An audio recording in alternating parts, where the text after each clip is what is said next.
eu ainda tenho as classes, né? Onde as classes vão ser as prateleiras de supermercado agora. Então, eu tenho lá, estou no domínio laticínios, está lá, o corredor enorme, mas ainda assim eu teria dificuldade em encontrar, né? E aí, quando eu vou lá para a classe, lá onde tem leites, fica mais fácil ainda, né? Porque eu vou lá e tá ali os leites específicos, então fica mais fácil de encontrar aquele produto que eu quero. Assim como no diagnóstico de enfermagem, na taxonomia da Ananda, a gente tem os domínios, que são grandes esferas de conhecimento, organizado em classes. E aí, cada classe vai ter os seus diagnósticos de enfermagem aprovados, né? Então, quando eu penso lá no cansaço que meu paciente está apresentando, eu vou lá para aquele domínio específico, vou lá para aquela classe e eu tento achar um diagnóstico que seja compatível realmente com aquela condição atual do meu paciente. E aí sim eu vou dar nome ao meu diagnóstico, né? Que é a denominação, a última etapa do raciocínio diagnóstico. Então, eu juntei todas aquelas informações do meu paciente e cheguei na denominação de fadiga, né? Então, eu fui lá e a taxonomia me mostrou essa possibilidade, né? Da fadiga para o meu paciente. Certo? Ficou claro, gente, esse exemplo? Alguém tem alguma dúvida? Não, ficou claro. Então, vamos seguir. E aí agora, né, como eu tinha falado para vocês, nosso objetivo hoje é realmente treinar, né, essa habilidade de raciocínio. Então, a professora Jéssica Nayara agora vai dar continuidade apresentando um caso para a gente ir fazendo juntos, né, agora de um paciente mesmo, onde a gente vai poder tentar visualizar, né, todo esse processo de raciocínio diagnóstico. Ok, Jéssica, você vai passando aí? Pronto. Gente, tá todo mundo aí acordado ainda? Para que a gente vá trabalhando esse caso agora em conjunto, só para a gente treinar essa parte de raciocínio. Mas antes de começar o caso em si, eu queria saber de vocês se algum de vocês já tem experiência com a parte de diagnóstico de enfermagem, se já trabalha com isso, se tem familiaridade, se tem dificuldades. Escutar só um pouquinho de vocês sobre isso antes da gente adentrar no caso.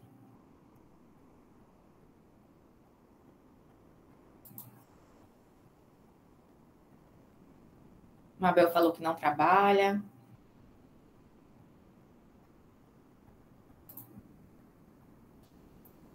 Alguém mais? Estamos aprendendo, né? Vamos aprender juntos. Lorena também fala que lembra da faculdade. Maria também. Rudene aprendendo agora. Maravilha. Então, vamos lá aprender juntos. A gente colocou um caso, né? Para a gente ler, começar a coletar essas informações, a interpretar essas informações, para agrupar e denominar esse agrupamento, para que a gente faça esse passo a passo do raciocínio diagnóstico, para quando a gente estiver na prática, com a maior familiaridade, como a Jéssica trouxe anteriormente, a gente consiga fazer isso de forma mais rápida ou mais segura, relacionado àquele problema que o paciente está apresentando naquele momento, um problema ou um risco, né? Um risco, uma vulnerabilidade de estar exposto àquele problema. Maria Eduarda conseguiu passar para vocês a Ananda em PDF?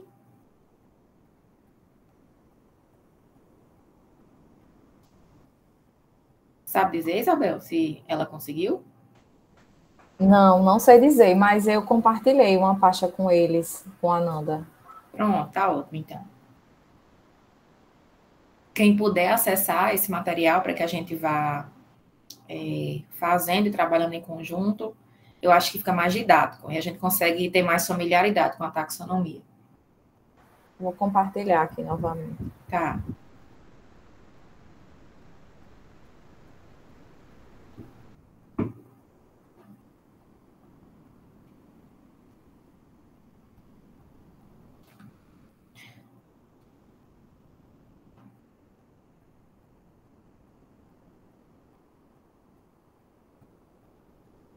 Se vocês puderem ter acesso, porque aí, no momento em que a gente for conversando, coletando esses dados, agrupando para discutir os agrupamentos, a gente trabalhar essa discussão em conjunto com vocês também. Bebel, que você disponibilizou é essa? É a mais nova, mas está meio desconfigurada. Essa, né? Pronto. Eu tinha mandado para Maria Eduarda essa, porque ela é a original. Sim. Porque essa aqui, a minha também é bem desconfigurada, o PDF que eu tenho, aí eu não gosto muito. Eu acho que é tipo uma tradução, né? Eu acho que não tem ainda o PDF em português normal, né? A Nanda atual é 2021, 2023. Aí tá nessa pasta, gente. É só clicar. Tem outros materiais, mas tem o livro também nela. Pronto.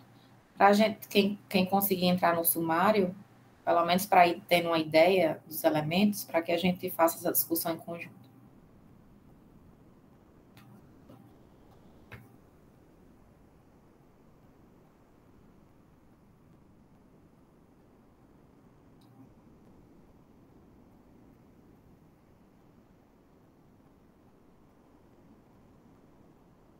Eu mandei no seu WhatsApp, Isabel, aqui eu tinha mandado para Eduarda. Eu ainda não consegui o arquivo. Vou botar no Drive, então, essa. Porque o arquivo, ele fica melhor de... Ele é digital mesmo, né? Fica melhor deles visualizarem. A gente fez toda pela Nanda nova, mas para visualizar, a Nanda antiga está melhor no PDF. Consegui abrir aqui as 420 páginas. Tá ótimo. Eu acho que dá para a gente ir indo, porque é a última fase que é a denominação do agrupamento, né? Enquanto o pessoal vai tentando abrir. Jéssica, você pode passar? Jéssica? Então, vamos lá. A primeira etapa, como a Jéssica já trouxe, do raciocínio diagnóstico, é a coleta de informações. Então, aqui a gente já trouxe as informações pré-coletadas, né? Já que é um caso clínico. Pode passar.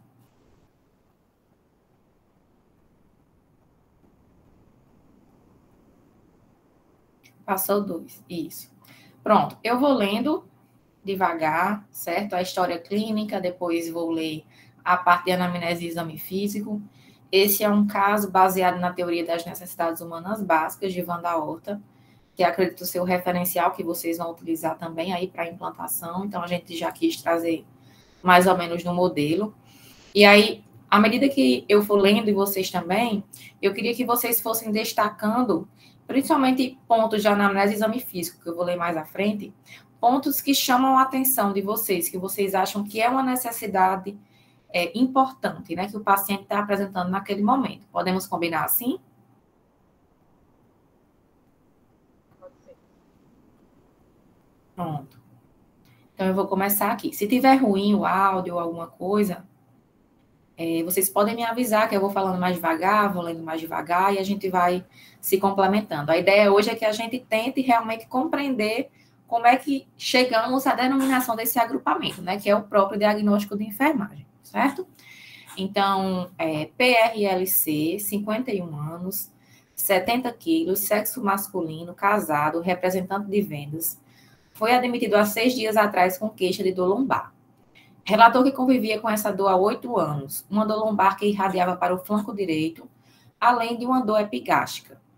Ao ser admitido, realizou uma ultrassonografia abdominal que detectou o cisto renal à direita. A dor aumentou gradualmente e foi ocorrendo diariamente, cedendo ao uso de medicamento. Associado ao quadro apresentava infecção do trato urinário de repetição, com pelo menos 2 episódios anuais tratados com antibiótico. É hipertenso e foi tabagista há 23 anos e está em abstinência há 3 anos. Então, isso é a história clínica do nosso paciente, só para a gente compreender. Ele foi diagnosticado com um cisto complexo no polo inferior do rim direito, esofítica, com paredes espessadas e calcificações, classificado como Bosniak 4. Foi submetido à nefrectomia total do rim direito. E agora é o nosso paciente, certo? Está lá na unidade de terapia intensiva. Então, o paciente encontra-se em primeiro dia de pós-operatório na UTI, evolui estável, com queixas de dores abdominais leves e tontura rotatória. Pode passar, Jéssica.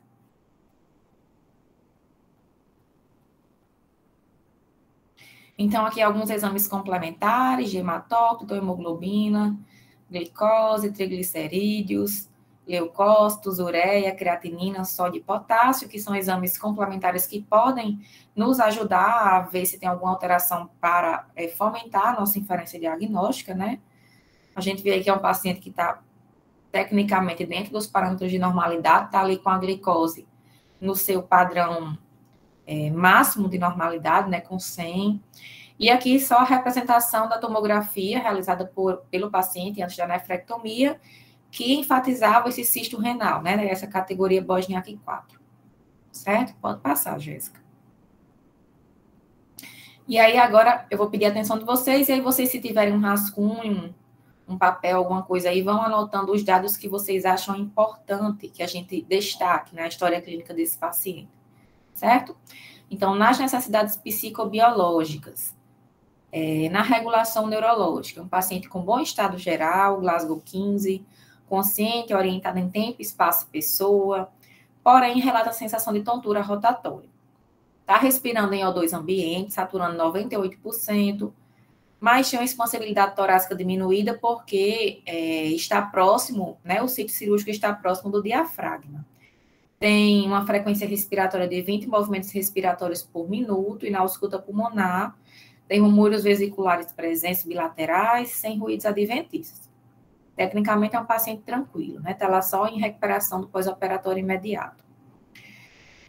Na regulação cardiovascular, é um paciente que tem uma frequência cardíaca de 77 batimentos por minuto, normorrítmico, pressão arterial de 110 por 60 milímetros de mercúrio, bulhas cardíacas normofonéticas em 2 tempos, sem sopros. É um paciente que tem visão, audição e tato preservadas, mas dentro da percepção dos órgãos do sentido, é um paciente que relata dor abdominal leve, que se torna maior quando a gente faz a palpação abdominal. Então, em relação à regulação hormonal e eletrolítica, é um paciente que não tem histórico de desregulação hormonal ou eletrolítica, encontra-se com temperatura de 36,7 graus Celsius e com glicemia de 100. Pode passar, Jéssica. Em relação à hidratação e eliminação vesical, é um paciente hidratado, faz uso de hidratação endovenosa, eliminação vesical presente, em uso de sonda vesical de demora, com volume médio de 50 ml por hora de urina. Em relação à alimentação e eliminação intestinal, é um paciente que se encontra com abdômen distendido, presença de feridas operatórias por realização de videolaparoscopia, ruídos hidroaéreos hipoativos, tenso e doloroso a palpação. A alimentação está restrita até que os ruídos hidroaéreos se normalizem.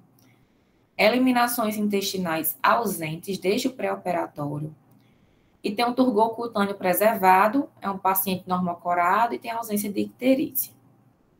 A sua terapêutica está sendo por meio do acesso venoso periférico, localizado no antebraço esquerdo, que tem a prescrição médica de soro fisiológico a 0,9%, captopril, hidroclorotiazida e dipirona. Na segurança física, é um paciente sem necessidade de contenção ao leito.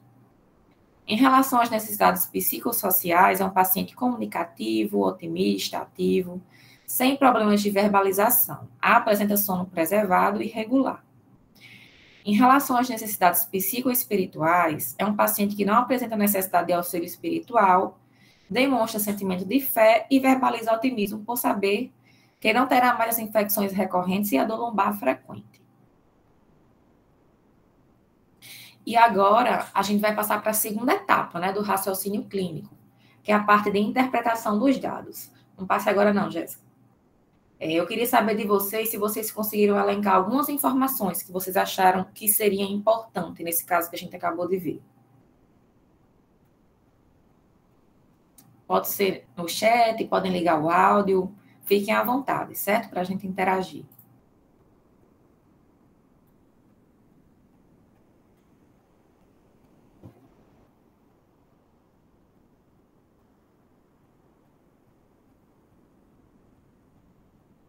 E aí, gente, conseguiram destacar algumas informações? Querem que a gente volte, que leia o caso de novo?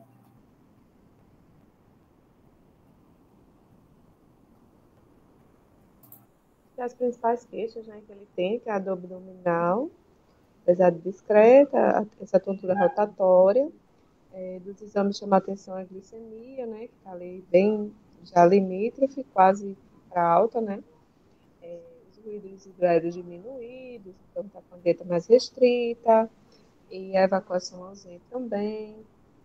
Essa questão da expectativa dele, né? De não sentir a dor, de não voltar, então eu acho que a questão emocional aí, talvez que a gente precise de interpretar alguma coisa aí. Ótimo, Mabel. Lorena também colaborou aqui, uma dor moderada, o paciente com abdômen distendido, sem evacuações, ruído hipoativo, dieta restrita. Alguém mais, gente, quer colaborar? Ouviram a mesma coisa? Ouviram alguma coisa a mais? Concordam, discordam? Então, aqui a gente destacou algumas informações que vocês acabaram que trouxeram outras, que a gente nem tinha destacado, mas que é importante. Então, por isso que é importante que a gente vá fazendo essa troca de conhecimento, tá certo? Pode passar, Jéssica. Então, nessa primeira avaliação, né, da anamnese e exame físico, nós destacamos a expansibilidade torácica diminuída, e a gente sabe que essa expansibilidade torácica estava diminuída devido à proximidade do sítio cirúrgico. Possivelmente era um paciente que referia dor, né, durante a expansibilidade torácica, porque fazia pressão lá no sítio cirúrgico. Destacamos também nessa parte a dor abdominal leve, que se torna maior a palpação. Alguém viu mais alguma coisa daqui, dessa parte? Sim, e Mabel falou da glicemia, ela que está lá no limítrofe, né? Glicemia de 100. Pode passar, Jéssica. Na segunda parte da anamnese e exame físico, a gente destacou também o uso de sonda vesical de demora,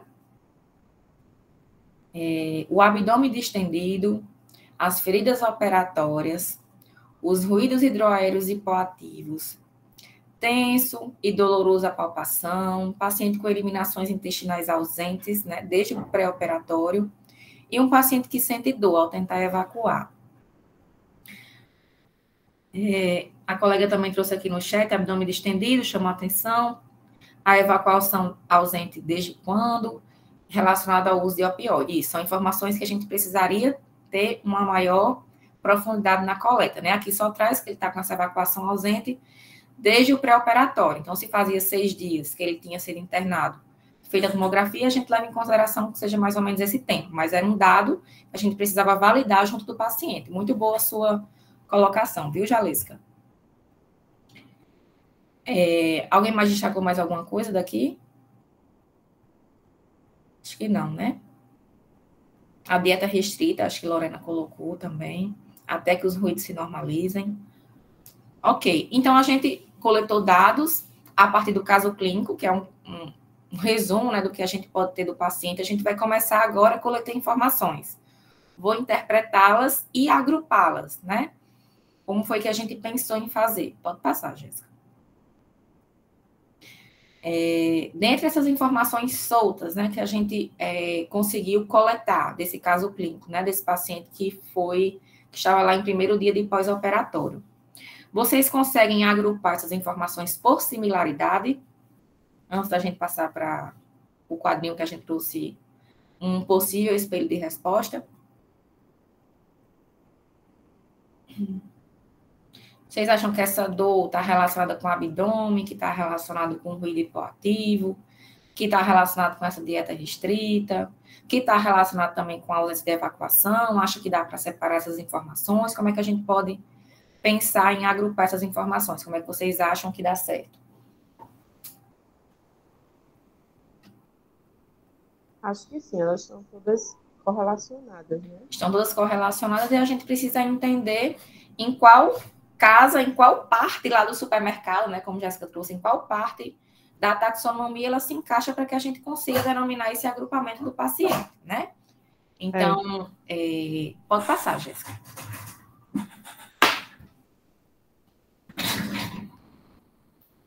Então, diante dessas informações que a gente destacou, vocês trouxeram outras informações a mais, mas dentre essa do exercício que a gente quis trazer agora para vocês, a gente conseguiu elencar 4 agrupamentos.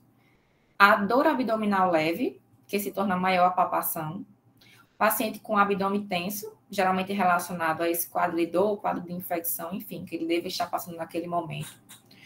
Um abdômen também que está doloroso à palpação, como a gente já viu. E aí, essa dor também está sendo alterada por essa expansibilidade torácica diminuída, né? Que pode estar trazendo futuramente aí uma alteração respiratória nesse paciente. Então, a gente agrupou essas informações achando que elas são correlacionadas. O segundo agrupamento, que é que a gente achou interessante. Paciente abdômen distendido, com diminuição dos ruídos hidroaéreos, eliminações intestinais ausentes e dor ao tentar evacuar, né? São informações que juntas elas se correlacionam com algo de alteração relacionado à evacuação, né? Da mesma forma que o primeiro, as informações em conjunto, eles podem estar relacionados com algum problema relacionado à dor. O terceiro agrupamento ficou só essas informações, né? Que era só essa informação, que era a presença de feridas operatórias no paciente. Então, se ele estava em primeiro dia de pós-operatório, ele tinha ali possivelmente o curativo, né, de ferida operatória para ser realizado, ou não, né, depende do paciente, enfim. A gente não tinha essa informação, mas a gente destacou esse dado. E o quarto agrupamento, dentre aqueles dados que a gente destacou, é um paciente que está lá na unidade de terapia intensiva, então, por si só, ele tem uma exposição ambiental aumentada. É um paciente que realizou vários procedimentos invasivos, dentre eles, que a gente tem no nosso caso clínico. É um paciente que tem uma sonda vesical de demora e tem uma incisão cirúrgica. Então, percebam, a gente coletou essas informações, interpretou, então, era um paciente que possivelmente estava desenvolvendo um quadro de dor abdominal relacionada ao pós-operatório e que toda essa conjuntura de informações estavam levando ele a esse abdômen distendido, a diminuição desses ruídos hidroaéreos, essa dor ao tentar evacuar. E aí, por causa da própria incisão cirúrgica, ele também tinha um outro agrupamento, que era a presença de feridas operatórias. E aí, por causa de todo o procedimento, ele também foi submetido a alguns procedimentos invasivos, como, por exemplo, o uso de sonda vesical de demora e a própria incisão realizada lá no centro cirúrgico, né? Então, aí, a partir disso, a gente começa a pensar em elencar possíveis diagnósticos. Quem conseguiu abrir aí a taxonomia, que está lá no índice da taxonomia, que tem lá todos os domínios e os diagnósticos, as classes, conseguiram pensar em uma possibilidade de diagnóstico para a gente estudar um pouquinho ele mais a fundo, relacionado a esses agrupamentos que nós construímos?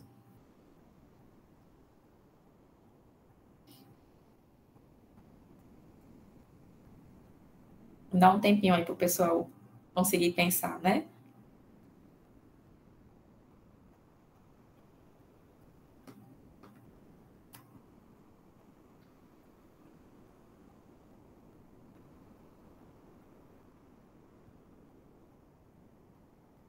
Jéssica, se você quiser complementar com alguma coisa, viu? Pode me interromper.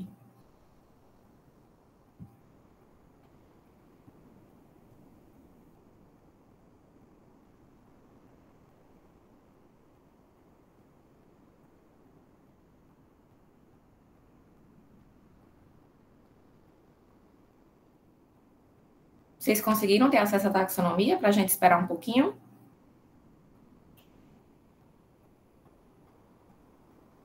Vocês vão ver que com o tempo isso vai ficar automático, né? No raciocínio clínico de vocês. Vocês não vão mais nem precisar consultar a taxonomia em si. Pode falar, Mabel.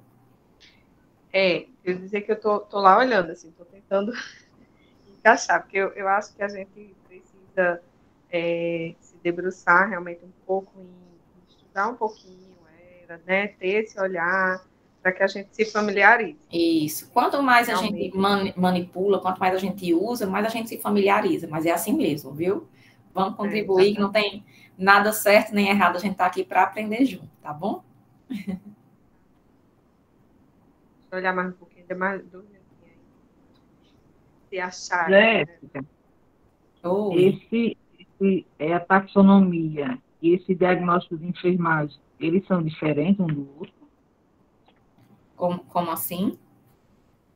Eu digo assim, porque eu tenho um livro aqui de diagnóstico de enfermagem. Sim. Aí você está falando o tempo todo nessa taxonomia. Eu digo, aí, nesse diagnóstico de enfermagem, ele encontra alguma coisa? É o mesmo. Na verdade, a taxonomia é o livro que contém os diagnósticos. Ela é uma taxonomia porque é um sistema de classificação organizado. Sim. Só a nomenclatura mesmo, é a mesma coisa, viu, Verônica? Ah, sim, porque eu tenho um diagnóstico de enfermagem. Pronto, aproveite e pode folhear ele, que às vezes é mais fácil do que o PDF. Tá certo, deixa eu olhar aqui. Deixa eu ver se eu abro aqui o meu para mostrar para vocês como é que eu gosto de ver na taxonomia. Então, vocês viram que a gente coletou informações, aí agrupou essas informações por similaridade, e aí vocês vão ver a partir do sumário. Não tem página aqui no físico. Deixa eu abrir aqui o PDF. Professora, eu ia sugerir isso. Será que não dá para interromper um pouquinho a apresentação e, de repente, vocês mostrarem a Nanda aí, junto com a gente, tentando achar assim, os diagnósticos? Posso. Jéssica, eu vou compartilhar aqui a tela, viu? Tá certo. Deixa eu só achar aqui a minha Nanda.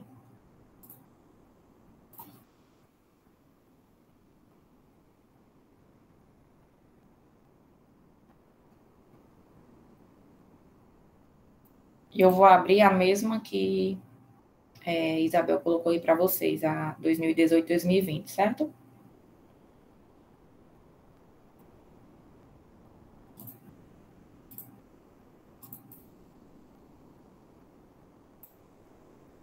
O livro físico ele é muito mais fácil de manusear. O livro PDF ele é um pouquinho chato, porque às vezes a gente precisa já ter mais ou menos saber como é que ela é organizada para poder mexer com ela. Deixa eu só chegar logo aqui no sumário para ver qual é a página.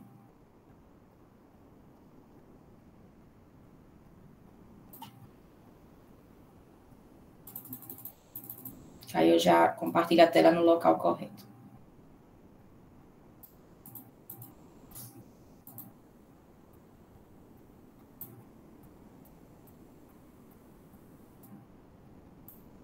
Acho que eu achei.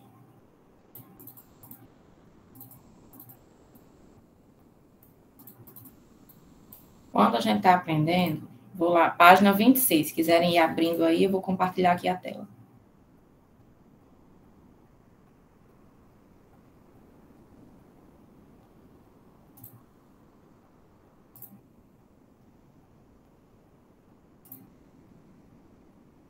Quero entender como você achou essa página 26 aí, no domínio, lá no...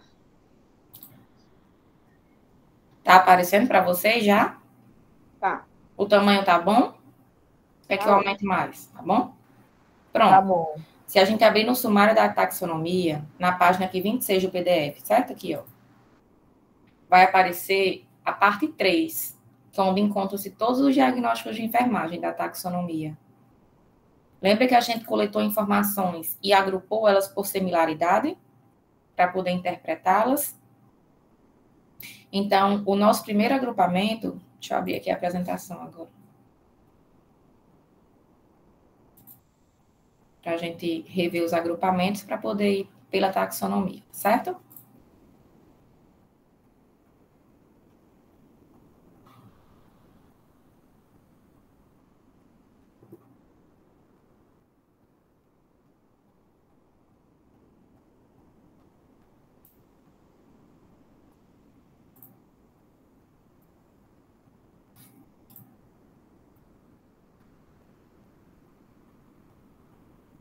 Pronto, aqui no agrupamento dos dados. Então, o nosso primeiro agrupamento que a gente fez foi um paciente que tinha dor abdominal leve, que se torna maior a palpação, abdômen tenso e doloroso a palpação, e tem uma responsabilidade torácica diminuída porque está próximo lá ao diafragma, ao sítio cirúrgico, né?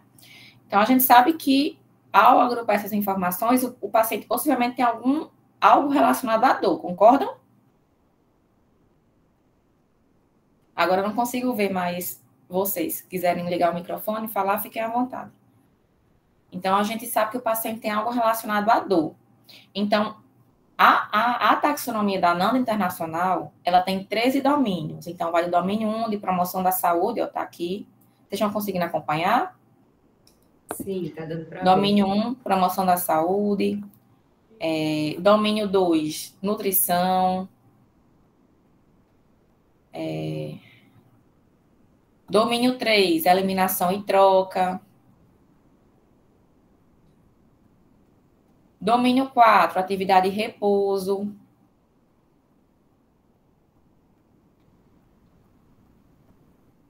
Domínio 5, percepção e cognição.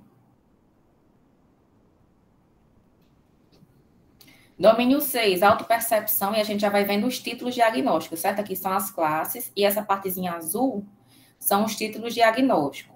Essa parte aqui que está em negrito são os focos diagnósticos, que eles chamam dentro da taxonomia, mas é apenas para que você, quando bater o olho, você consiga ver aquela palavra que chama mais atenção, para que você tenha maior facilidade em encontrar esse título diagnóstico, certo?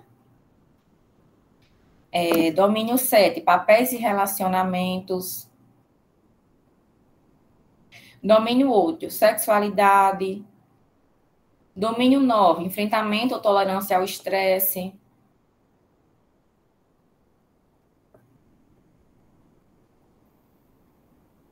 Domínio 10, princípios da vida. Domínio 11, segurança e proteção. E aí aqui tem várias classes também, assim como os outros domínios. E aí a gente vai vendo.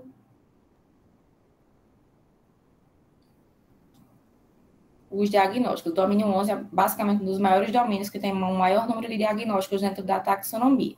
Domínio 12, conforto. E aí a gente pensa, se um paciente está com dor, possivelmente ele tem alguma alteração no seu conforto. Concordam comigo? Isso. Liana, inclusive, colocou aqui que já pensou logo no domínio conforto. Ótimo. E aí, dentro do domínio conforto, tem várias classes. Tem a classe 1, que é o conforto físico. Classe 2, que é o conforto ambiental. Classe 3, que é o conforto social. E aí, a gente pensa, quando a gente pensa em dor, é uma alteração o quê? Física, né? E a gente vejam aqui que está até grifado, né? Como eu falei para vocês, os focos diagnósticos. A gente tem dor aguda e dor crônica. Então, a gente pode pensar, esse paciente ele está com a dor importante porque ele fez um procedimento cirúrgico, retirou um rim, né, fez uma nefrectomia, é um paciente que está com uma ferida operatória, e é um paciente que está com expansibilidade torácica diminuída devido àquela dor local relacionada ao procedimento cirúrgico. Então, a gente pode até ficar em dúvida se ele tem dor aguda ou dor crônica. O que é que vocês acham?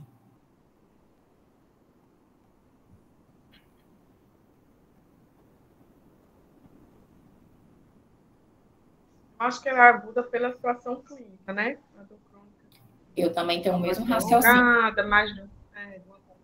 Mas aí a gente poderia ficar em dúvida entre uma ou outra, mas a gente poderia consultar os dois e ver qual que se adequa melhor, certo? Então, vamos lá, clicar na dor aguda. Esse PDF é bom porque ele é o digital. Então, quando a gente clica no PDF, ele já vai direto para o diagnóstico. Então, cliquei lá, ó, aqui ele vai abrir o diagnóstico. Dor aguda. Aí eu vou lá, leio a minha definição, vejo se essa definição se adequa, né, ao meu paciente, que é uma experiência sensorial e emocional desagradável, associada à lesão tissular, real ou potencial, ou descritas em termos de tal lesão, início súbito ou lento, de intensidade leve a intensa, com término antecipado ou previsível e com duração menor que 3 meses.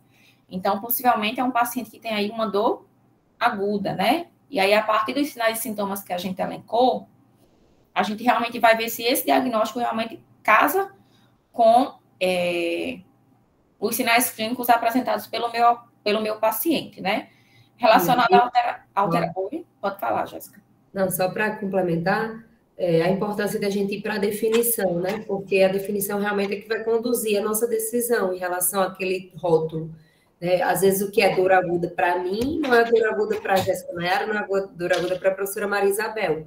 Então, quando a Nanda define aquele problema, fica muito claro para a gente se aquele problema realmente é representativo para o meu paciente ou não. Aí sim eu vou lá para as características, para os fatores, porque às vezes a gente diz, não, mas esse meu paciente tem essa característica, tem esse fator. Mas quando você olha para a definição, não tem nada a ver com o problema que o seu paciente está apresentando. Né? Então, esse diagnóstico não se enquadra para o meu paciente. Então, a primeira coisa que eu faço é realmente checar a definição. A definição está compatível com o meu paciente, aí sim eu avanço para as características e fatores. Isso. Aí agora a gente vai ver se essas características definidas, elas estão relacionadas com aqueles sinais e sintomas apresentados pelo meu paciente, que na verdade é a interpretação, né, dos sinais e sintomas. Então, esse paciente teve alteração no apetite, a gente não sabe, né? Ele está com a dieta restrita até o retorno dos ruídos hidroaéreos. É um paciente que ele autorrelatou, né, que tem dor, a gente não utilizou a escala de intensidade, nem a escala de características, nem o instrumento padronizado, mas é um paciente que tem autorrelato. Então, ele já tem uma característica que se adequa, né, à minha necessidade clínica. É óbvio que se eu quiser realmente validar essa informação, eu posso utilizar uma escala de intensidade da dor com esse paciente, certo? É um paciente que tem um comportamento de distração, não sabemos. Expressivo, não sabemos também pelo caso. Ah, gente, desculpa aqui que minha cachorrinha tá... Peraí, Maia.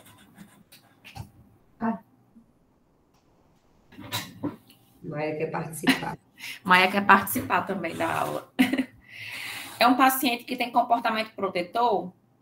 Talvez sim, né? Porque é um paciente que tem uma expansibilidade torácica diminuída porque ele tem, né, medo ou, enfim, receio de realizar a expansibilidade torácica normal, e esse diafragma, como está próximo à incisão cirúrgica, ele tem medo de aumentar essa dor. Então, a gente também pode considerar que essa expansibilidade torácica diminuída pode ser um comportamento protetor.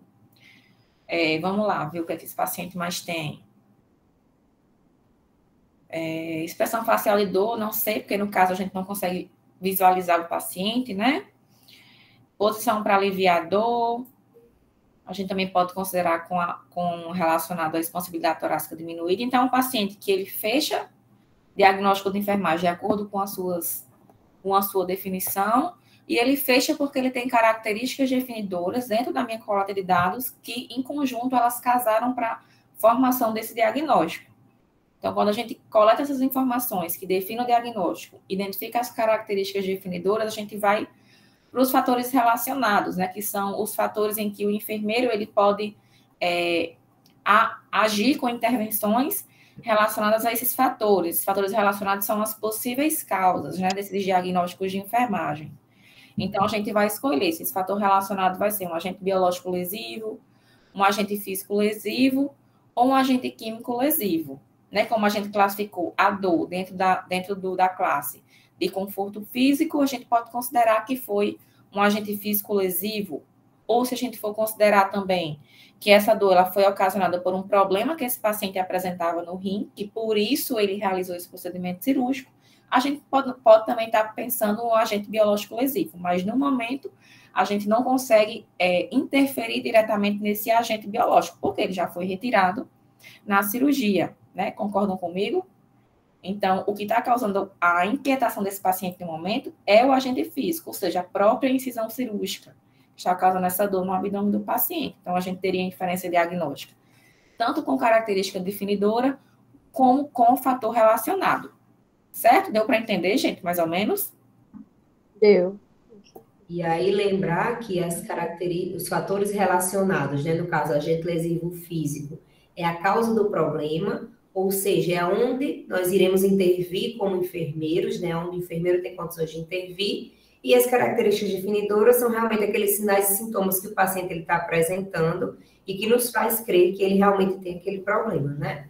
Então, o foco da nossa intervenção vai ser sempre no fator relacionado. Então, nesse primeiro agrupamento, nós elencamos um diagnóstico de dor aguda, certo? Depois a gente passa para o próximo slide, que traz mais ou menos o que a gente tentou inferir para esse caso. Lembrando que é uma possibilidade, porque quando a gente trabalha com um caso clínico, não é o paciente real, a gente tem informações que a gente não consegue ter de forma fidedigna, né, pelo caso. Então, a gente fez uma proposta e estamos também abertos para outras visualizações que vocês conseguiram ver do caso que a gente, porventura, não tem elencado aqui, tá certo? Então, podemos passar para o segundo agrupamento. O primeiro ficou entendível por todos.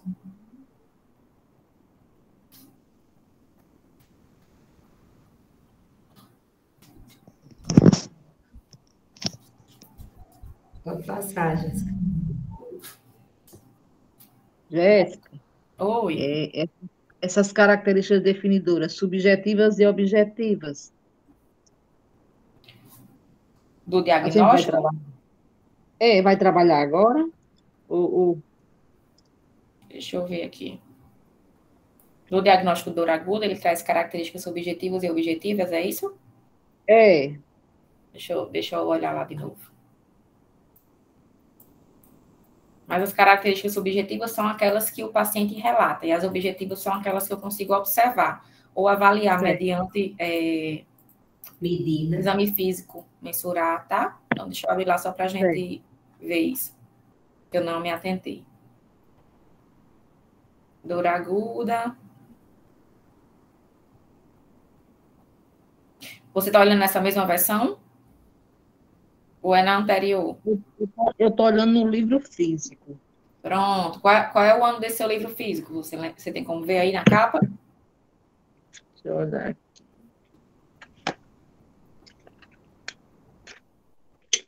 Talvez seja uma versão anterior, né? Eu acho que é anterior.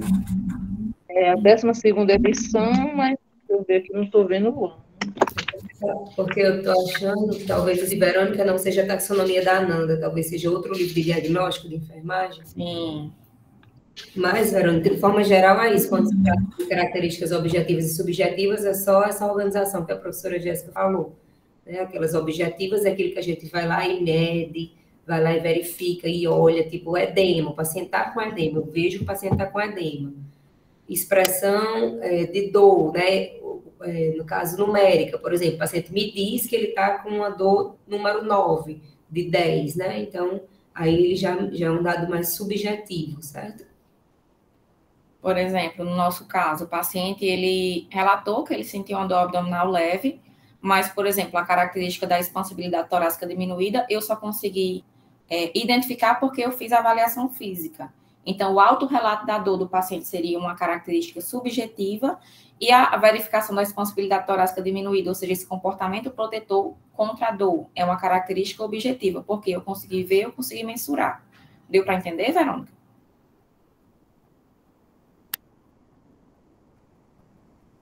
Deu sim.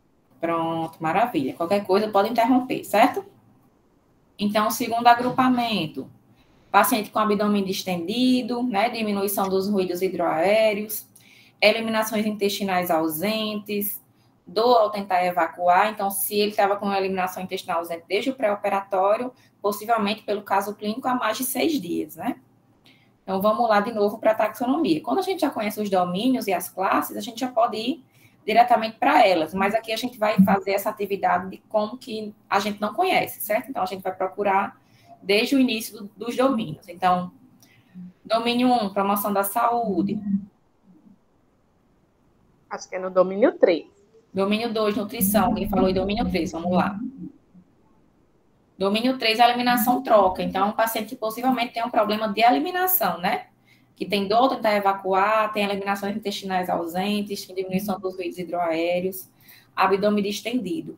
Quem falou que acha aí que está no domínio 3, ele conseguiu identificar um título que possivelmente possa ser o diagnóstico desses dados que nós agrupamos?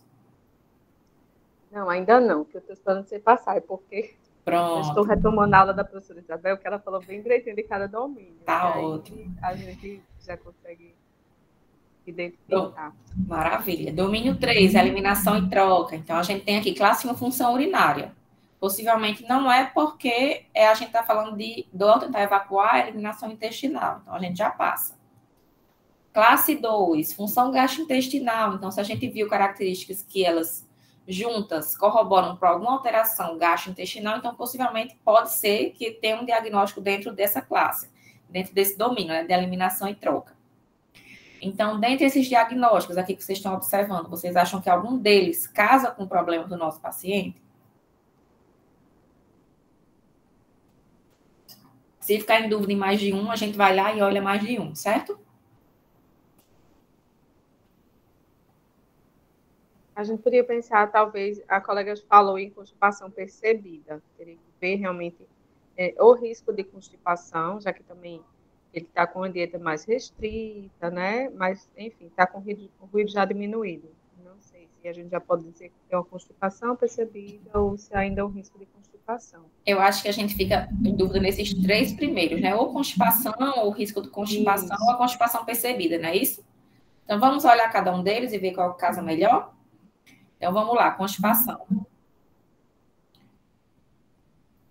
Constipação tem a definição de diminuição na frequência normal de evacuação, acompanhada por eliminação difícil ou incompleta de fezes e ou eliminação de fezes excessivamente duras e secas. Essa é a definição de constipação. Vamos ver a próxima definição para a gente ver qual delas se adequa melhor ao nosso caso, certo? Acho que ele é logo seguido. Deixa eu ver aqui. Ó, risco de constipação. É a suscetibilidade, a diminuição na frequência normal de evacuação, acompanhada por eliminação difícil ou incompleta de fezes que pode comprometer a saúde.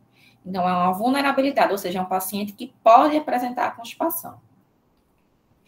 E o próximo, que é a constipação percebida,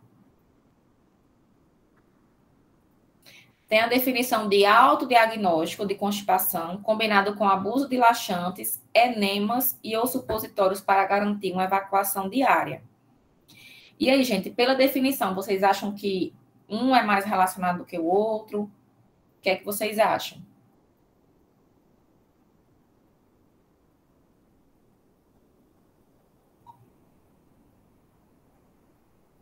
Acho que tem um mais relacionado. É a constipação mesmo, né? A gente poderia ver as características dos para ver se... Isso, a gente viu a definição, viu que a gente acha que se adequa melhor, e agora a gente vai ver as características definidoras para realmente ver se esse diagnóstico fecha ou não. Excelente contribuição. Então, vamos lá. Percebo que às vezes a gente pensa, né? A constipação percebida. E quando a gente vai ver a definição, a gente vê que não tem nada a ver para o nosso paciente, né? Risco de constipação. O paciente ele já apresenta sinais de constipação, né? Então, o risco seria se ele tivesse predisposição a ter, mas quando ele já tem esse diagnóstico, ele não deixa de ser de risco e passa a ser, né, um diagnóstico que a gente chama com foco no problema. Isso. E aí a gente vai ver as características definidoras que tem nesse diagnóstico. Abdômen distendido, nosso paciente tem? Tem, né? Abdômen distendido. Dor abdominal, ele relata, mas a gente não sabe se essa dor abdominal é relacionada ao procedimento cirúrgico em si ou se é da constipação, né? Então, a gente pode passar essa característica. Dor ao tentar evacuar, ele relatou, não foi? Dor ao tentar evacuar, certo? Esforço para evacuar, não. Fadiga, não. A consistência das fezes também não foi informada. Ruídos intestinais hiperativos, ruídos intestinais hipoativos. Então, a gente percebe que, além da definição casar com o que a gente identifica como possível problema, que é o diagnóstico de enfermagem daquele paciente, a gente vê que ele fecha com características definidoras, que envolvem o abdômen distendido, a dor ao tentar evacuar e os ruídos hidroaéreos hipoativos, concordam? Então, a partir daí, a gente pode inferir o diagnóstico, né? Então, o paciente tem constipação, a gente identificou as características definidoras e vai ver os possíveis fatores relacionados, né? Que são as possíveis causas. Então, abuso de laxantes, alteração nos hábitos alimentares, confusão, costume de ignorar a urgência para defecar, depressão, desidratação. E aí a gente vai vendo dentro de todos esses qual o que se encaixa melhor com a necessidade iminente do nosso paciente, certo? Tem alguns diagnósticos também dentro da taxonomia, vocês vão ver com maior frequência. Na taxonomia nova, 21-23, que Isabel também colocou para vocês, está um pouco desconfigurada, mas já para ver algumas informações.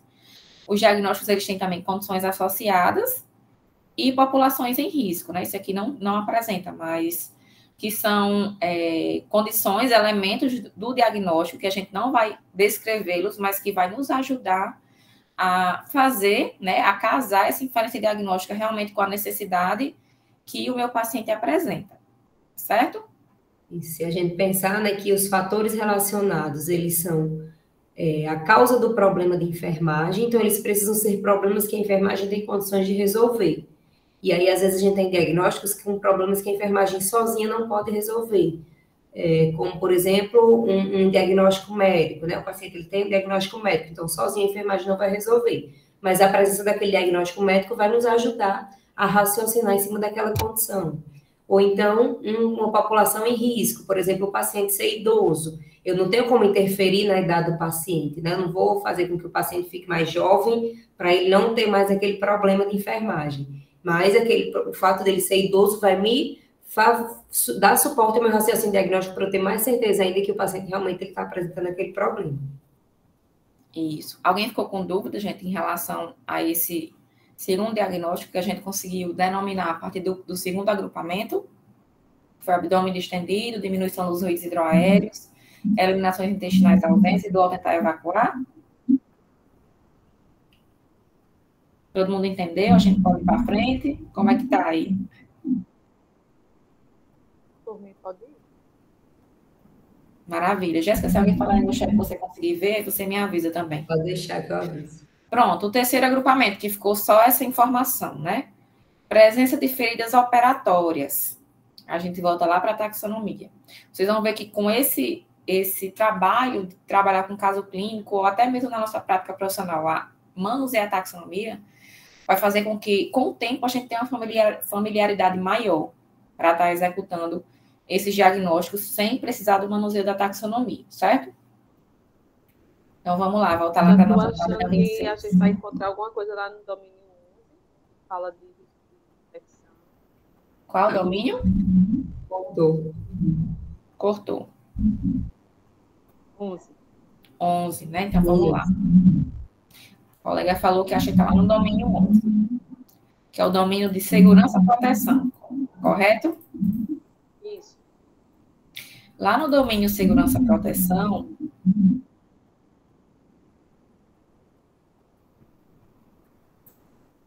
passei direto. Lá no domínio de segurança e proteção, a gente tem várias classes, né? Tem a classe 1, que é a infecção, a classe 2, que é a parte de lesão física. Então, se é uma incisão cirúrgica, possivelmente é um paciente que tem uma lesão física, concorda? Então, vamos ver se dentro dele tem um diagnóstico que a gente acha que casa com o nosso paciente. E aí, observando os diagnósticos que tem presente aqui, essa parte da taxonomia, vocês acham que algum deles pode estar relacionado com aquele agrupamento que a gente fez da informação?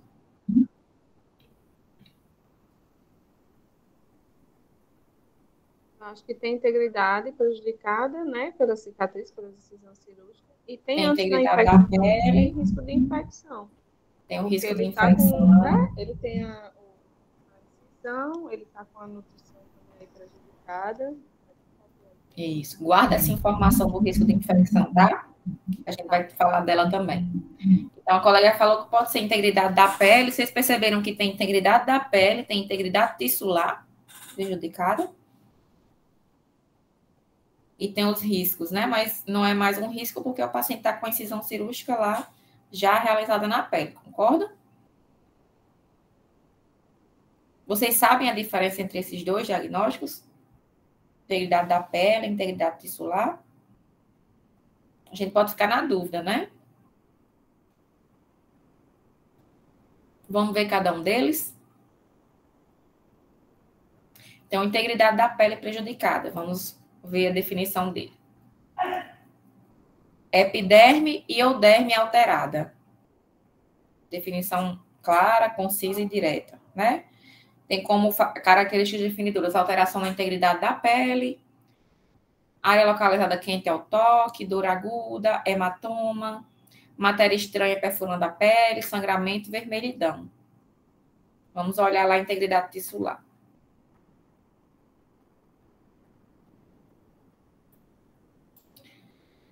A integridade tissular tem dano em membrana mucosa, córnea, sistema tegumentar, face muscular, músculo, tendão, osso, cartilagem, cápsula articular e ou ligamento, que tem como características definidoras o dano tecidual, área localizada quente ao toque, dor aguda, hematoma, sangramento, tecido destruído e vermelhidão. E aí, a partir dessas duas definições, dessas características que nós vimos, vocês acham que a parte de incisão cirúrgica, né, de procedimento operatório, se encaixa com qual dos dois diagnósticos?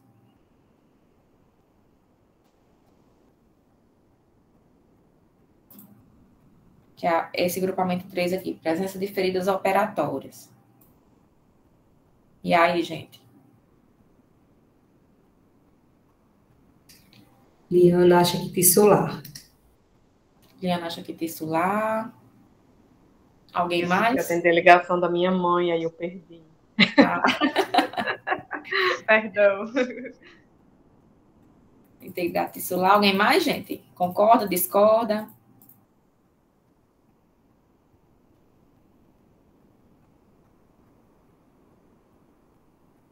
A gente pode ficar ainda na dúvida, né? Porque é o caso clínico. Se a gente for ver pela taxonomia nova, que essas taxonomias, a cada 2 anos, elas sofrem atualizações. Realmente, a gente ia ver que dentro das características definidoras de 2021, 2023, a integridade tissular, ela se encaixa melhor para esse paciente. Mas dentro da taxonomia 18 ou 20, tanto fazia a gente inferir a integridade da pele ou a integridade tissular prejudicada. Não estaria errado, porque as duas têm características definidoras que fecham com o diagnóstico. Mas nessa taxonomia nova, a ideia de integridade da pele prejudicada é quando a gente tem uma alteração superficial da pele, quando a gente envolve apenas epiderme e derme. E geralmente nos procedimentos cirúrgicos a gente envolve outras camadas, né? Tecido muscular, tecido subcutâneo, e outros tecidos que são considerados na integridade tissular prejudicada, certo? Então, são 2 diagnósticos que a gente poderia inferir, porque os 2 casariam para que a gente planejasse, né, que vocês vão ver nas próximas aulas, resultados e intervenções eficazes para o tratamento daquele paciente. Então, podia ser um ou outro, mas dentro da Nanda Nova, pelas características, a integridade tissular, ela casa melhor com a condição clínica do paciente, porque envolve outros tecidos, além só da derme e epiderme, certo? Gente, ficou claro esse terceiro grupamento?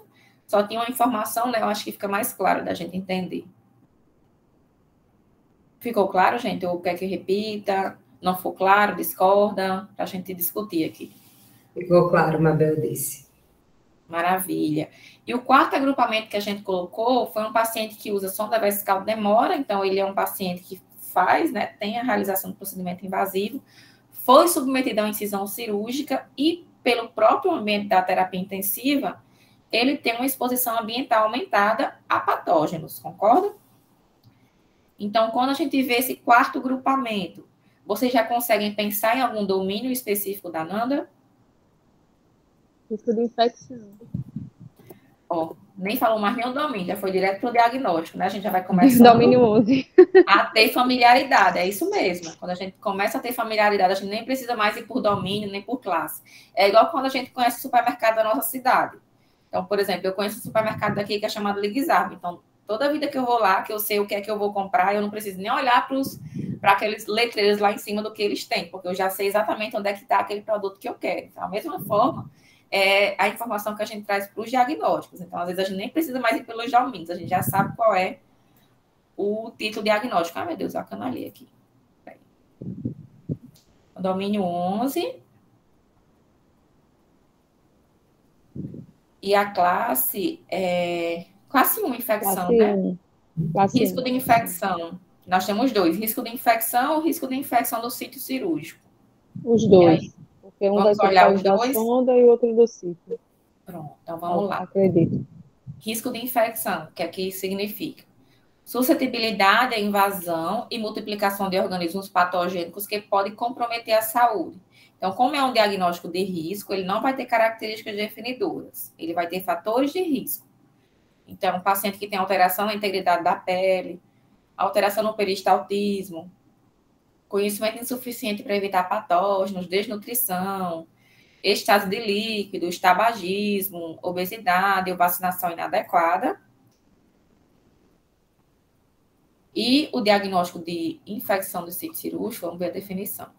Suscetibilidade e invasão de organismos patogênicos no sítio cirúrgico que pode comprometer a saúde. Fator de risco, alcoolismo, obesidade e tabagismo. E aí, observando esses 2 diagnósticos, vocês acham que um casa melhor que o outro? Ou acham que o paciente tem os 2? Ou um é melhor de ser trabalhado do que o outro? O que é que vocês acham?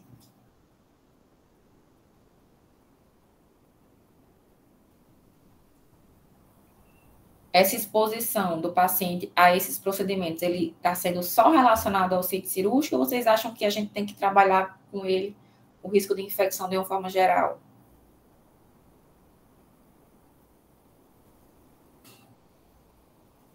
De forma geral, Rodene acha. E aí, gente, alguém concorda, discorda? Eu falando, achando que eu estava com o microfone ligado. É. Eu também Então, acho que é de uma exatamente. geral. Até pela questão da exposição ambiental, né? Que foi sinalizado, por estar no ambiente TI, por ter o procedimento básico da sonda também. Mas eu Isso, não estou achando aí no risco de infecção, ele não fica tão claro as características, né? Os fatores de risco. isso. A gente iria estabelecer pelo que a gente conseguiu coletar do paciente. Por exemplo, o paciente tem alteração da integridade da pele, concorda? Então, ele tem um fator de risco. É um paciente que era tabagista, mas ele é ex-tabagista. Alteração no peristaltismo, a gente não tem como saber se a alteração dos ruídos foi relacionado ao procedimento cirúrgico, ou se é algo relacionado a algum problema que ele tenha. Desnutrição não, estase de líquidos, obesidade, tabagismo não, vacinação inadequada, não sabemos, porque a gente não tem essa informação. Mas a gente poderia inferir... eu acho que a gente pode considerar como alteração do peristaltismo, porque é um fator de risco. Pode ser, né, exatamente. Assim, ele tem uma alteração, porque ele tem um ruído diminuído, ele está com a dieta, né, ainda restrita, então ele é um fator de risco também. Concordo. Não um diagnóstico com foco no problema, então um diagnóstico de risco, né? Exatamente. Então a gente iria inferir o risco relacionado aos elementos que o paciente iria apresentar. No caso aqui, como vocês relataram, alteração na integridade da pele e alteração no peristaltismo, concordam? E a gente depois planejaria a nossa assistência para algo que envolvesse o risco de infecção de uma forma geral. Trabalhar não só o risco de infecção em sítio cirúrgico, mas também o risco de infecção, por exemplo, do trato urinário, que esse paciente estava exposto à usação da vesical demora, que é um dos tipos de infecções, né, relacionada à assistência à saúde também, que a gente trabalha dentro das unidades de saúde. Concordam, gente? Sim. Ok. Então, vamos voltar lá para a nossa apresentação. Chega. Jéssica, você quer voltar aí pelo Canva? Volto. Por favor. Deixa eu parar aqui. Não, meu Deus, estou abrindo um negócio errado. Achei. Liane bem lembrou aí. O uso do acesso periférico também vai ter um risco de infecção, né? Isso mesmo. Eu não tinha nem colocado isso, viu, Liane? Realmente, a alteração da integridade da pele também está relacionada ao uso do acesso venoso periférico, né? Porque no momento em que o dispositivo invadiu as camadas da pele, a gente também tem alteração da integridade da pele, não só pela incisão cirúrgica, mas também pelo acesso venoso periférico. Muito bom. Então, a gente tinha colocado aqui, né, os diagnósticos de enfermagem, que essas características definidoras são da Nanda Nova já, tá? Depois vocês podem visualizar no arquivo que Bebel colocou para vocês, mas podem considerar também o que a gente discutiu aqui com a Nanda 2018-2020. Não vai invalidar o diagnóstico, ele apenas traz algumas diferenças na nomenclatura, tá certo? Então, o diagnóstico de dor aguda, que a gente conseguiu inferir a partir do primeiro agrupamento, que estava relacionado à dor abdominal leve, que se torna maior palpação, abdômen intenso e doloroso, a expansibilidade torácica diminuída e as características definidoras envolviam, né, que estão na taxonomia. A expressão facial de dor, posição para aliviar a dor, comportamento de proteção do local da dor. O outro diagnóstico, que seria a constipação, que também estava relacionado aos sinais e sintomas do segundo agrupamento, voltada para abdômen estendido, diminuição dos ruídos hidroaéreos, eliminações intestinais ausentes e dor ao tentar evacuar, que traz também as características definidoras de esforço para evacuar, e evidências de sintomas em critérios diagnósticos padronizados, que é os ruídos intestinais hipoativos e a distensão abdominal, além da dor ao tentar evacuar.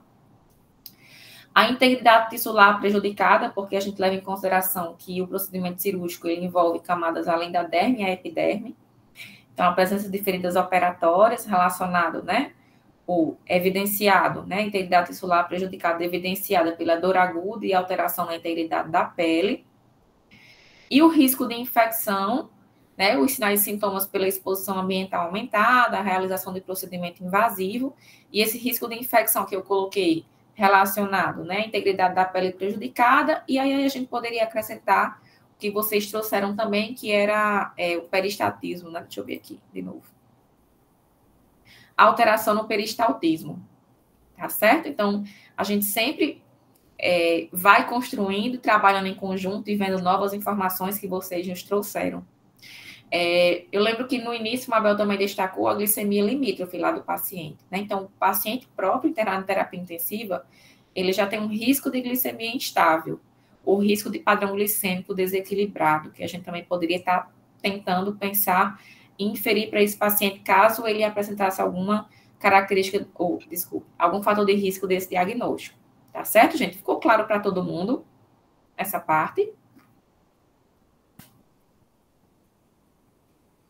Ficou. Eu penso que a gente, não sei, ainda que eu ainda não tenho muito domínio, né?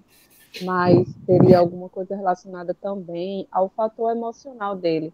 Porque é um jovem ativo de 50 anos, né? Que casado, então tem também aí um aspecto de ansiedade, que eu não sei bem onde teria, mas eu acho que teria como a gente trabalhar alguma coisa em relação a isso também. A gente poderia pensar que esse paciente, né, pela nossa Pensar, observação, né, e aí a gente coletaria, Mabel, o processo de enfermagem ele é dinâmico e constante, então a gente poderia pensar que ele poderia ter um diagnóstico de ansiedade, de medo, e a gente poderia coletar informações com esse paciente que realmente pudesse me definir se realmente esse diagnóstico estaria presente ou não. Muito boa observação. Isso. Obrigada. Que às vezes pode até aumentar o quadro de dor, ou, né, essa expectativa Isso. até da expansibilidade diminuída, então, por ele estar com...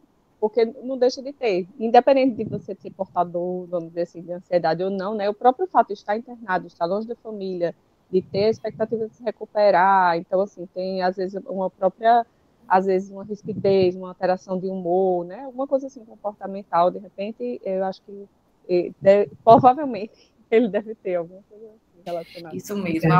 E aí, só a gente ter esse cuidado, né? Que, assim, provavelmente porque a gente tem essa percepção. Isso, claro. A gente teria que perceber, ele sinalizar isso, né? Isso, exatamente. Por isso a importância da gente sempre fazer uma coleta de dados, né? Quanto mais adequada, mais fácil fica a gente encontrar Eu problemas. gostei dessa observação de Mabel para as necessidades psicossociais e psicoespirituais, porque às vezes nem sempre é algo que a gente leva em consideração no paciente internado na UTI, né? Exatamente. Geralmente a gente quer ver só as questões lógicas e as questões psicossociais e espirituais, elas ficam ali em segundo plano, e às vezes é um dos diagnósticos mais prioritários, né, que o paciente apresenta, e muitas vezes a gente nem coleta informações relacionadas a isso. Foi muito boa a observação. Exatamente. A gente ainda tem aí uns 10 minutinhos, vamos fazer mais um então, Jéssica? Vamos, os próximos que a gente trouxe, gente, foram casinhos curtos, só para a gente tentar treinar o raciocínio, tá bom? A gente faz mais um e deixa os outros para vocês treinarem em casa. Isso.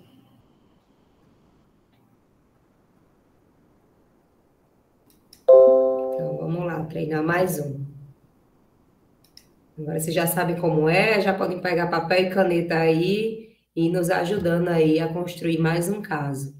Então, a gente tem aqui o paciente JMF, 60 anos, no terceiro dia de internação hospitalar, admitido na UTI por quadro de congestão pulmonar. Diagnóstico médico de insuficiência renal crônica em tratamento hemodialítico há 5 anos, com histórico de não seguimento de ingesta hídrica prescrita e ausência nas sessões de hemodiálise. Estado geral grave, ao exame físico apresenta crepitações bilaterais, edema palpebral e edema em membros inferiores, né, 4 cruzes. Nos exames laboratoriais apresenta aumento das concentrações séricas de ureia e de creatinina. Essas são as informações que a gente tem de seu José. O que vocês acham que tem de alterado aí na história de seu José?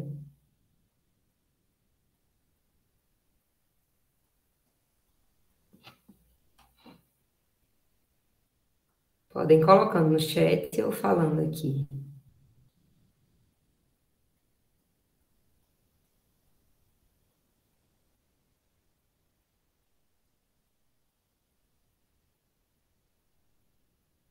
Ele verem. provavelmente tem uma alteração na respiração, né? Respiração prejudicada, já tem que ele está crepitando.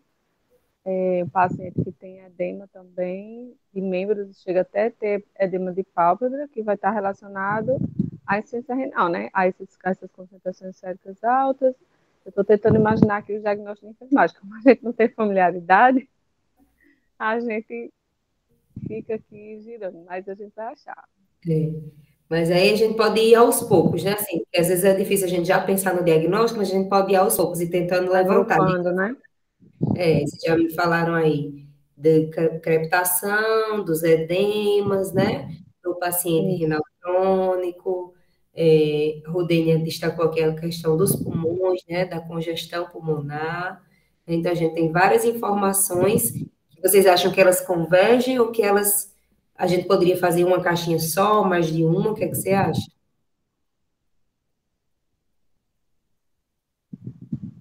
Não, eu acho que no fim vai ter mais de um aí, por causa dessa situação do edema, que eu acho que vai ter alguma ação específica que a gente vai poder fazer aí nesse edema, para ajudar também a atuar. Mas a questão mais crítica seria da parte respiratória mesmo. E aí, se a gente pensar, certo? Que os crépitos bilaterais, a congestão pulmonar, vocês acham que eles têm alguma relação com esse edema que ele está apresentando? Sim. Podem falar, a gente está aqui para discutir mesmo. Sim.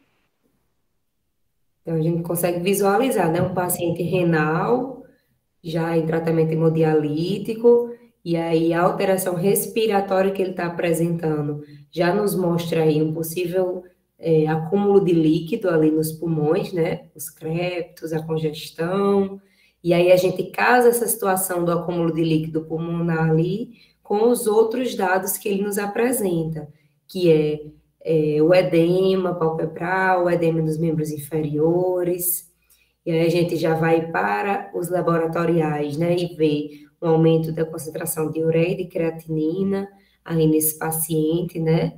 Então a gente vê aí uma situação bem peculiar do paciente renal, né? Bem característico, na verdade, né, desse paciente renal. Então, se a gente pensar na condição do paciente renal, né, talvez a gente não precise dissociar a situação respiratória com a situação do edema, né? Porque se a gente pensar que esse pulmão, ele está Verdade. líquido, então talvez seja realmente tudo numa caixinha só. Vocês concordam? Uhum. E aí a Verdade. gente já consegue ver também nesse caso que é um paciente com insuficiência renal crônica, faz tratamento de hemodiálise, mas nem estava seguindo a prescrição da ingesta hídrica e nem estava indo para hemodiálise. Então, possivelmente era um paciente que tinha um aumento de sangue, de líquidos, de fluido, né, circulante lá no organismo. E poderia E eu estar vejo ocasionando também essas... aí Pode falar, Mabel. que a gente vai ter que investigar também depois, né? Primeiro ver o que é prioridade, que eu acho que vai ser tratado esse padrão respiratório, e aí ver também depois o que é que está acontecendo, que ele não está conseguindo fazer, nem chegar na clínica e nem fazer essa restrição, né? É falta de orientação, é falta de cuidado, né? Aí tem um autocuidado prejudicado de repente, enfim, eu acho que tem ainda outros diagnósticos para a gente inferir aí. Exatamente, Mabel. Muito boa a sua colocação, né? A gente vai primeiro tentar intervir no que realmente ali está mais prioritário naquele momento, né? Então, quando a gente fala em raciocínio diagnóstico, a gente pensa também em priorização, né, daquele problema, e aí a gente também não pode esquecer que esse problema vem de outros, né? Que seria, no caso, uma autogestão ineficaz aí do cuidado desse paciente, né? Então, a gente tentando aí abarcar todos esses problemas em uma caixinha, a gente fica com essa situação aí do líquido, né, do paciente. O paciente, ele tá com muito líquido, né, e aí esse líquido tá trazendo consequências tanto sistêmicas, né, como pulmonares aí para ele. Eu não tô conseguindo abrir não daqui. Você quer abrir aí, Jéssica? Você tá com... Deixa eu ver se eu acho a página. Abro. Tá aqui já. Se quiser, eu compartilho. Pronto. A gente não tem aí a frequência respiratória do paciente, né? Mas que provavelmente deve estar alterada. Sim, seria uma informação importante também, né? É, Compartilha aí, Ana, Jéssica, só para... Pode falar, Mabel. não, era isso. Porque aí ajuda. Eu não sei se seria o padrão respiratório ineficaz, ou se tem algum outro que esteja relacionado a essa parte do edema, não sei. Pronto. Quando a gente vai lá na Nanda, aí a gente poderia, né, a gente levanta hipóteses, né, e aí vai lá na Nanda tentar chegar aí nessas hipóteses diagnósticas. Quer ir A falando gente dos domínios ou já quer ir pode direto? ir Pronto. Domínio 1, promoção da saúde. Domínio 2, nutrição. Que é lá no 4, né? Domínio 3, eliminação e troca. Rapidinho, volta ali, Jéssica. No domínio 4, a gente iria, né, para a questão mais respiratória em si, né? Pensando no líquido, a gente também tem alguns diagnósticos que estão ali no domínio nutrição, que vão tratar Verdade. o excesso de líquidos no paciente, né? Que a gente Isso. também poderia dar uma olhada, também poderia ser uma hipótese. Então, tem a classe 1, que é ingestão. A classe 2, que é digestão, que não tem nenhum diagnóstico ainda, a absorção também não. Metabolismo. E tem o metabolismo e tem a hidratação, né? A gente falou em líquido e fluido, então pode ter algo relacionado também, né? Quer falar, Jéssica? Volume de líquido excessivo. A gente tem esse aí E volume de risco líquido. de volume líquido desequilibrado. E aí talvez seja característico também para esse paciente, né? Vamos dar uma olhada nesse diagnóstico? Isso. Então, qual é a definição desse volume de líquido excessiva? É uma entrada excessiva e ou retenção de líquidos, né? Então, o problema respiratório dele, ele está sendo muito importante aí, né? Mas o problema respiratório dele talvez tenha sido realmente causado por um volume de líquidos excessivo, né? Que está apresentando diante da situação do quadro clínico dele. Com A gente certeza. pode ir para as características definidoras, por exemplo, a azotemia, né? A gente já viu que a azotemia aí, dos exames laboratoriais dele, de aumento de concentração de ureia e creatinina. A gente viu que ele tem a congestão pulmonar, né?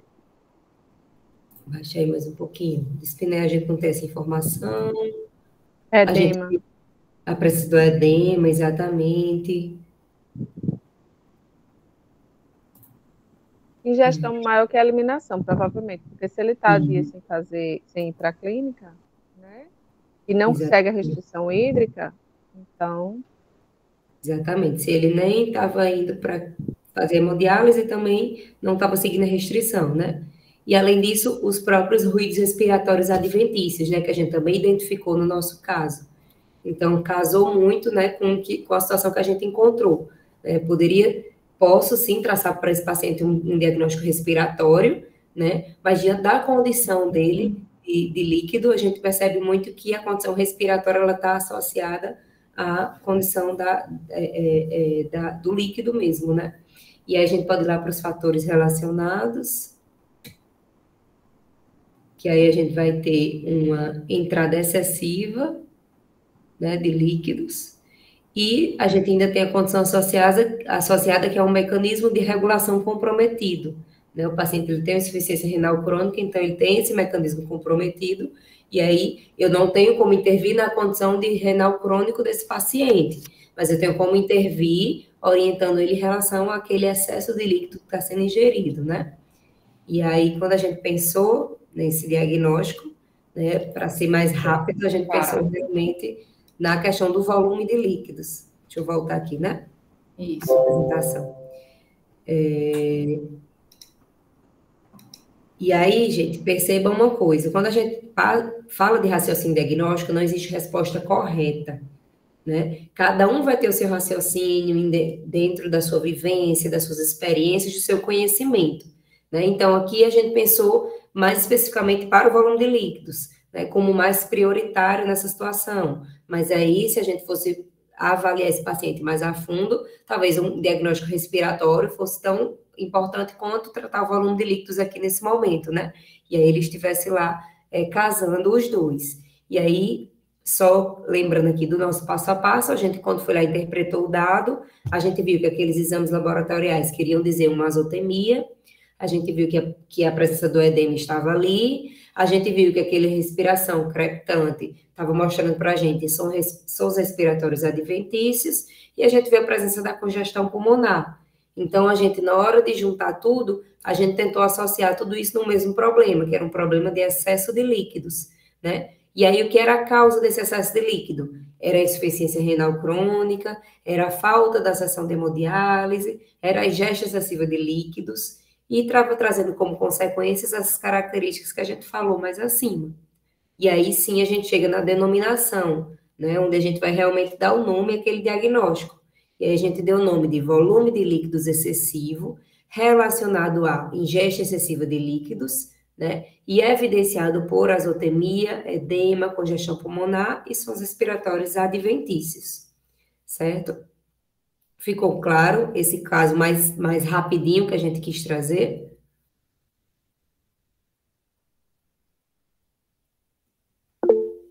Pode falar. Sim, ficou claro, ficou claro.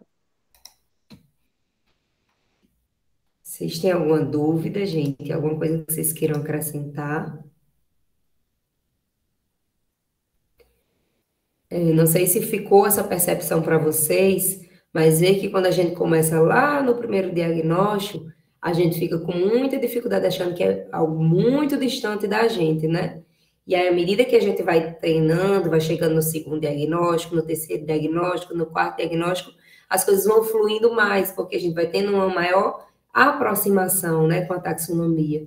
E aí, isso aqui a gente fez em 1h30 aqui, 2 horas, rapidinho, com vocês, né? Então, quando a gente está em constante aproximação com essa taxonomia, a gente vai dominando melhor os processos, né? Então, o Mabel rapidamente já sabia que podia ser um risco de infecção, já sabia que podia ser um problema respiratório, né? Então, quanto mais a gente se aproxima da taxonomia, mais fácil vai ficando, né, esse processo de raciocínio diagnóstico. Eu acho que a gente poderia encerrar, né, Jéssica? Pode passar para o último lá, o último slide, né? Sim.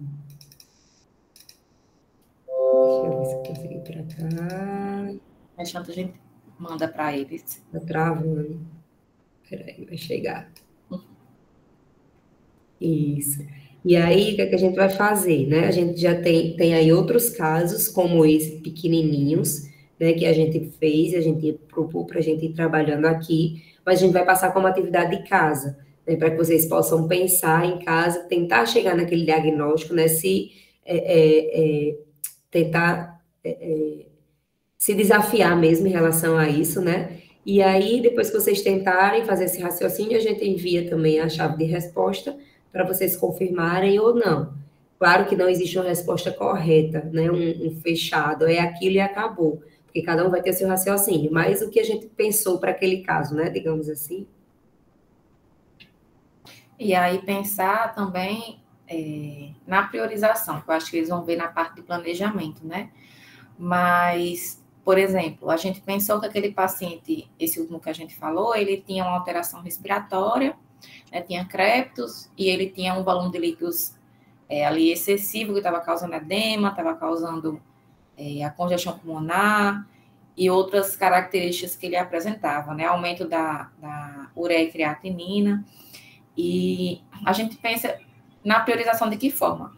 Se eu resolver o problema que ele tem de líquidos de rebote, né? Eu resolvo também o problema respiratório.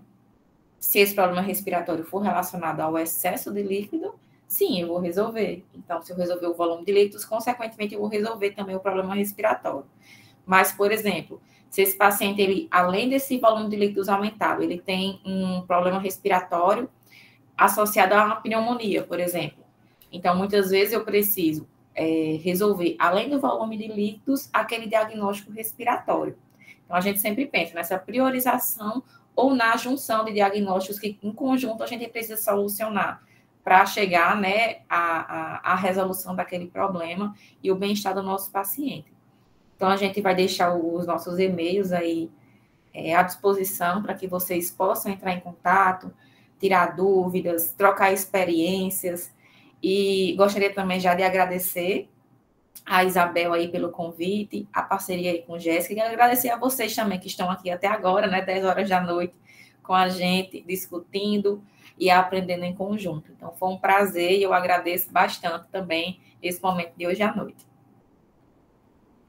Também gostaria de agradecer a presença de vocês, né, ter ficado com a gente até essa hora, diante do cansaço do dia, professora Maria Isabel, né, e vocês terem participado, terem interagido com a gente, Porque quando a gente se propõe a fazer algo, né, mais prático, a gente sabe a dificuldade que é fazer isso no online, né? Mas, graças a Deus, deu certo, vocês resolveram, quiseram, né, interagir com a gente, participar, então agradecemos muito também essa participação de vocês, o empenho, né, nesse momento. A gente é que agradece vocês, né, por esse momento tão interativo e tão importante, né, para o processo que eles estão vivenciando nesse momento. No primeira aula, foi algo mais teórico, né, para apresentar mesmo a ANANDA, a taxonomia da ANANDA, e falar de forma geral dos diagnósticos, e aí a proposta com as professoras de hoje era exatamente essa de vocês interagirem, entenderem, colocarem a mão na massa mesmo para verificar como é que poderia, né, ser articulado isso na prática de vocês.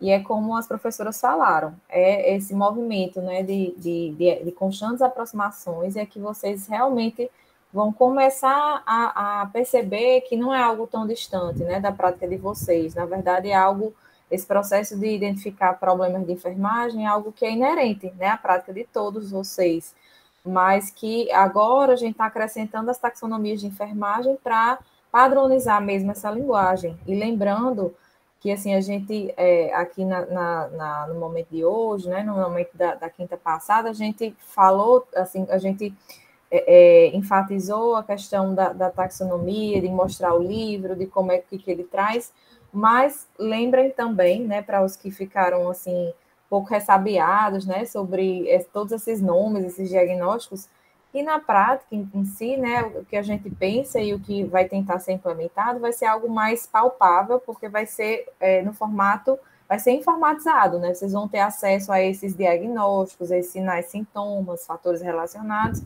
no computador.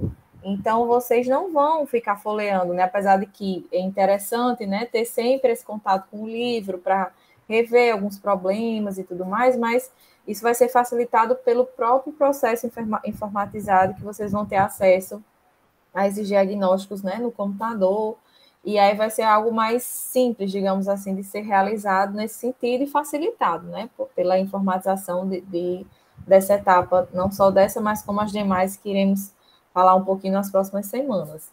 Então, fiquem tranquilos, né, inicialmente, para os que não conheciam, vai ser esse movimento de vai e vem, né, constantes aproximações, mas que aos pouquinhos vai dando certo, né? E a universidade está aqui para apoiar realmente vocês nesse processo, certo, gente? E, novamente, agradecer muito às professoras Jéssica Dantas e Jéssica Nayara, né, por esse excelente momento, realmente, de aprendizado. E contamos com vocês, né? Eu sei que vocês são especialistas, estão também enveredando com alguns projetos nessa área, então vamos estar mantendo contato aí para tentar e fomentar, né, a implementação do processo nos hospitais. E é isso, gente. Boa noite, obrigada aos que ficaram, né? Não é fácil, realmente, como a professora Jéssica falou, não é fácil, muitos vieram de plantões, mas é isso, né? A gente, quando quer se aprofundar, né, se especializar mais em determinadas áreas, e é algo para enriquecer o processo de trabalho de vocês também. Então, boa noite a todos e até o próximo encontro na quinta-feira à noite. Obrigada, boa noite. Valeu, foi show, foi ótimo. Boa noite, muito obrigada. Tchau, gente, até mais.